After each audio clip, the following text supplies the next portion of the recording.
Hi everybody, welcome back to my channel. If you're new to this channel, my name's Amanda. I'm a diagnosed autistic adult. I was diagnosed a few years ago. I have autism obviously, and I also have a diagnosed anxiety condition, and I've got obsessive compulsive disorder as well. So I come in a whole beautiful, lovely package. And there's a lot of people out there that also struggle with anxiety, so you don't have to be autistic to have anxiety. But I tell you what, and I mean this with my whole heart, if I could cure my autism, you know what I wouldn't do, because it makes me who I am. But if there was one thing that I could eliminate from my life, it would be that of anxiety, because it's just debilitating. Honestly, it affects every single aspect of my life, and often I can even get the shakes and feel it affects me so much it makes me shaky, or I can sweat and I feel like the sweat's pouring down. If I get really anxious, like in social situations, the sweat starts pouring down my face, or I feel like I can't breathe because my chest tightens up. And these symptoms can really affect me to the point where I just tend to spend a lot of time on my own, which is why you see me in places like this, because I don't have to face those demons. I don't have to face all of those symptoms, you know. But you don't have to have autism to have anxiety. There's so many people in Great Britain and indeed the world that have anxiety. And it affects us all differently. You know, we're not all, you've heard about autism being a spectrum, meaning that we're all affected with autism. My camera's blown over. We're all affected with autism differently, you know, we're all unique beings, and that goes for everybody on the planet. So one person might get chest pain with anxiety, another person might get palpitations, another person might not get sweating and shakes, and so we're all different, you know. But anxiety can be unbelievably debilitating, and it's up there with one of the main reasons that people quit work, or they have time off with stress and things like that. And anxiety is something that is a positive thing, and I'll go into that in a bit, but it's a negative thing if it happens long term, and that's what we're going to talk about in this video. So anxiety is part of our body's reaction to a stress or a series of stresses, lots of different pressures that are put upon us in life, and sometimes those pressures, and one pressure or loads of pressures, can be too much, and it can affect us by it increases our blood pressure, it increases our cardiac output, that's our heart rate, the amount of blood that starts pumping from our heart through our body. And it leads to an increase in a hormone called cortisol. You've probably heard of corticosteroids before. Cortisol is a hormone that, if raised for a long period of time, can lead to all sorts of negative effects, such as diabetes and osteoporosis and reduced fertility. And there's just so many different things that can happen as a result of that biological occurrence for over a long period of time.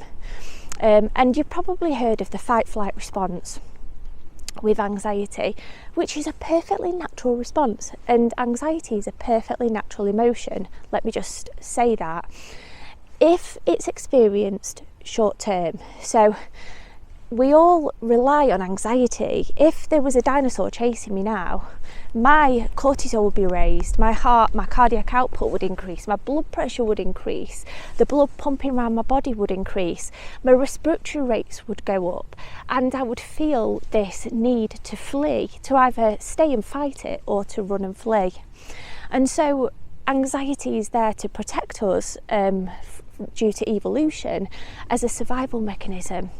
So anxiety is a positive thing, and it's there for a reason. It's there to help us and support us in times of negativity or trauma or disaster, for example. The problem arises when anxiety affects us long term. And so a lot of people find, especially this day and age, with the demands and pressures of life and keeping up a job, and some people have 2 or 3 jobs in order to pay the bills. Things are incredibly difficult with the cost of living and everything. They've got families, they've got other stresses, and some people are fantastic at dealing with loads of stress, and other people just get anxious with the smallest of stresses, because we're all different, and that's fine. But when we feel that fight flight for long periods of time, that is when it becomes a clinical diagnosis. So although anxiety is there and it's a positive thing for the short term, when we're experiencing that every single day for all of our life, or many years of our life, a lot of people we have anxiety from very, very young, from very early on, and that's because we have autism, for example, and so we're born with autism, and so all of the symptoms and the struggles come with autism from birth, because it's genetic. It can have massively devastating consequences on our long-term mental, emotional and physical health. Not only are we constantly in that constant fear, that constant fight, flight battle in our minds, that we're constantly ruminating on what if this happens, what if that happens, what could happen in this situation, what if I upset somebody, and all these anxieties build up, and that has a mental health effect on us, because it can lead to depression and overload and meltdowns and long-term depressions, especially for autistic people. But it also has a knock-on effect on our physical well-being. Coming back to what I previously said, if you're in a state of fight flight constantly and your blood pressure's raised constantly, it can lead to things like atherosclerosis, coronary heart disease, arterial disease, you might have known that as. It can lead, that's hardening of the arteries, by the way.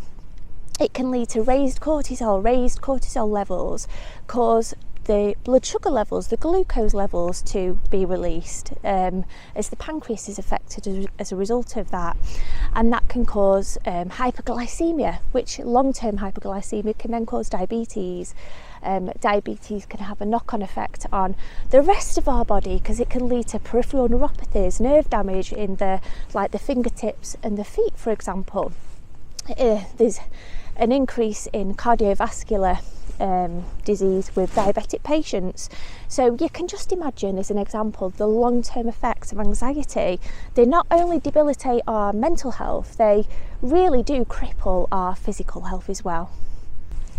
And if you've ever suffered from anxiety, you're probably aware of some of these really awful and negative symptoms that go alongside of feeling that fight flight, or going through that fight flight experience. And I'll go into some of those symptoms now.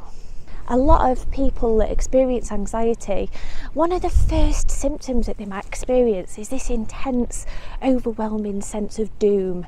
And it's usually described when a patient tells a clinician, a doctor, that they're feeling a sense of doom, especially in, say for example, an accident and emergency department. When I spent time in the accident and emergency ward in Leicester, when patients used to come in and tell me they felt a sense of doom, I would usually think, could this be an impending panic attack, an anxiety attack, or could it be something more serious? Because a lot of the time, patients will describe this impending sense of doom before they're having like a coronary event, a heart attack, a cardiovascular problem, for example, an aneurysm, an abdominal aortic aneurysm, for example. They'll feel this overwhelming sense of doom, this heaviness, this guilt-ridden feeling that comes. It's almost the body's way of telling them that there's an impending emergency on the horizon. So usually my ears prick up when a patient tells me something like that, because I'm thinking, could it be the worst case scenario that this person is about to have a coronary event? But the vast majority of time, that sense of impending doom, that feeling of, and I felt it myself, that guilt, it's almost like I've done something so bad that I feel incredibly guilty, and it's like this veil of darkness just envelopes my head to my body, and it's like a heaviness. It's like a cloak of doom. That's how I can describe it myself. Usually that is due to anxiety, and it's a sign of an impending panic attack. Other symptoms of anxiety are a pounding heart rate. If you've ever experienced anxiety, and I'm sure many of you watching this have experienced anxiety or are experiencing anxiety constantly, you'll know, and you'll probably agree with me, that your heart rate starts to increase massively and you're aware of every single beat of your heart. You can feel it. With a panic attack that usually precedes an anxiety attack, a lot of the time our heart will start to increase so much that we'll experience palpitations. And that increase in heart rate is part of the fight-flight response that I've just talked about previously. And it's your body's way of preparing you to fight or run from an impending stressor, or for example a dinosaur that's running after us, from something that's a potential threat to our existence in that moment. So it's a natural thing, like I say, coming back. If it keeps happening, then it's not good for our body in the long term. But you feel that massive heart rate and you're aware of every single beat of your heart. And what goes alongside our heart rate increasing, and that is to start sweating, because our body's working harder. The heart is working harder to pump blood around the body, to pump blood to fight or flee from that terrorising event of a dinosaur chasing us.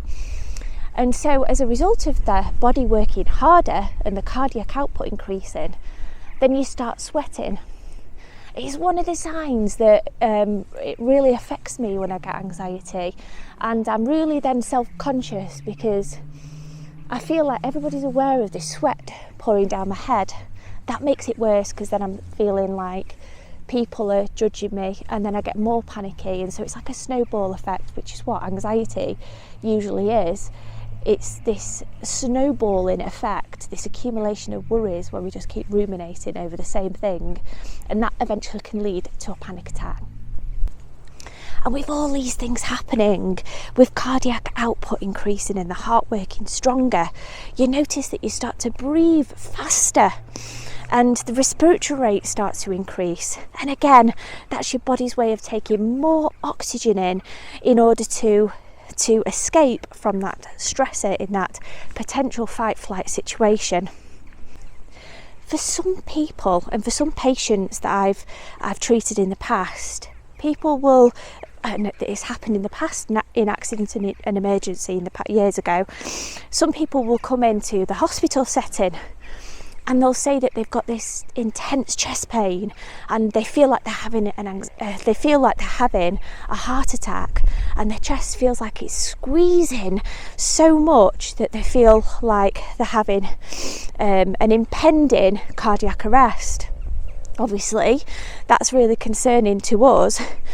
But when you delve in, when you do the tests and make sure that they're not having a cardiac arrest, but then when you delve in and ask the patient or ask the person more questions based on past medical history, based on current life events, current life stresses, for example, you can find out that there's a lot going on in that person's life, or there's a history of anxiety or panic attacks. And so one of the common symptoms of a panic attack, usually a panic attack, but with anxiety as well, in that fight-flight scenario, is chest pain. And obviously there's different types of different symptoms of anxiety, and I've just named a few of them there to give you an idea of how debilitating it can be when an autistic person or somebody that doesn't have autism, anybody can have anxiety, like I previously said, experiences anxiety or a panic attack.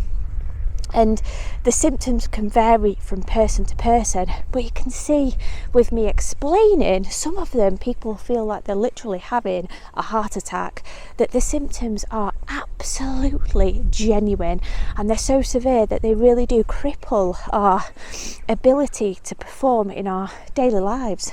And it's so important, if you are supporting a loved one that experiences anxiety or has panic attacks, especially if you've never experienced it before, to be sympathetic with them. It's happened to me in the past where people have said, I've never experienced anxiety, when I've told them that I'm anxious. I've never experienced anxiety, so I wouldn't know how it feels. And that can feel really demoralising to hear, because it can really cut off any support that we might need in that situation. Anxiety is real. It's an invisible disability. It is a disability if it's experienced over a long period of time. It becomes a clinical diagnosis, and it's one of the worst symptoms, in my opinion, or secondary symptoms, because it's a secondary condition, of my autism. And there are medications that you can take for anxiety. Although people often say, are you medicated with autism? Do you take medication? There isn't, especially for adults, it might be different for children, but there isn't really one medication that you can take to help autism. A lot of people can take things like, although doctors don't like to prescribe sedatives, such as diazepam, because it's very addictive, as are opioids and things like that. But a lot of people do have to have these things for like if they're going to dental appointments or to get their hair done, for example, in order to sedate them, because of the anxiety just being so high, they won't complete those tasks or do those activities without some form of sedation. But there isn't one line of treatment. But a lot of doctors do prescribe anxiety medications and depression medications for people with anxiety and autism, such as sertraline, Prozac. Have you probably heard of that one before? There's all sorts of different types of medications that can alter the neurotransmitters in the brain that can maybe help. Some people it helps, some people it doesn't. Obviously we're all different and we all respond to medications differently, and obviously don't take this as medical information, speak to your doctor, but there are things that you can take to help with the symptoms of anxiety. So if you're experiencing anxiety, I want you to know that you're never on your own. I also experience really bad anxiety. It affects me so much. So do speak to your doctor or your healthcare provider to get advice about potential medications that might suit you. A lot of doctors also recommend talking therapies like counselling or cognitive behavioural therapies to patients that present with symptoms of anxiety or panic attacks.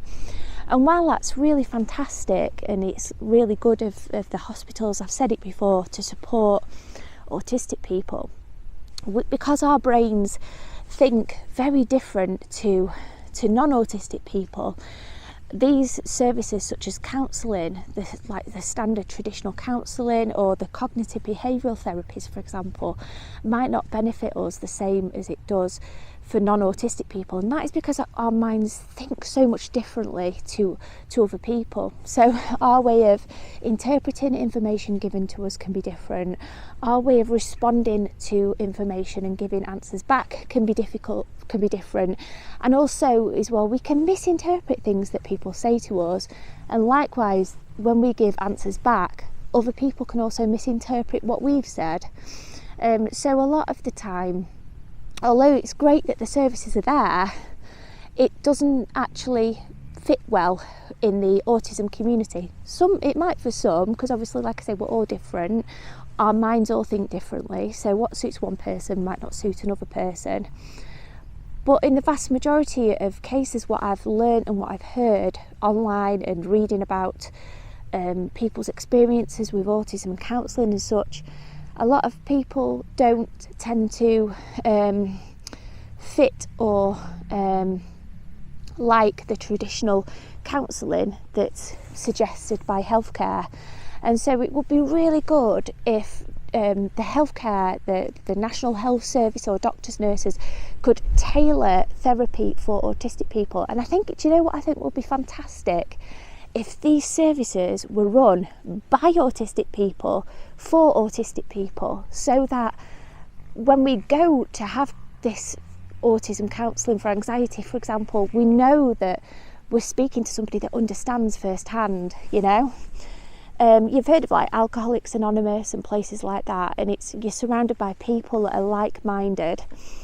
And that could be similar for autism and anxiety. If you've got a service run by people that have experienced the condition firsthand, you know that you're in good hands, because you know straight away before you've even attended that appointment that the person you're speaking to understands you. And we're going to wrap this video up with that, and I hope you guys have enjoyed this little vlog about anxiety and what anxiety feels like, what anxiety is. There's so much more to anxiety than what I've just said, but in a nutshell, in a brief little vlog, hopefully you guys don't feel alone anymore if you suffer from anxiety. I suffer from it, it's debilitating, it's blooming awful, and I want you to know that you are very much loved and you are never ever on your own.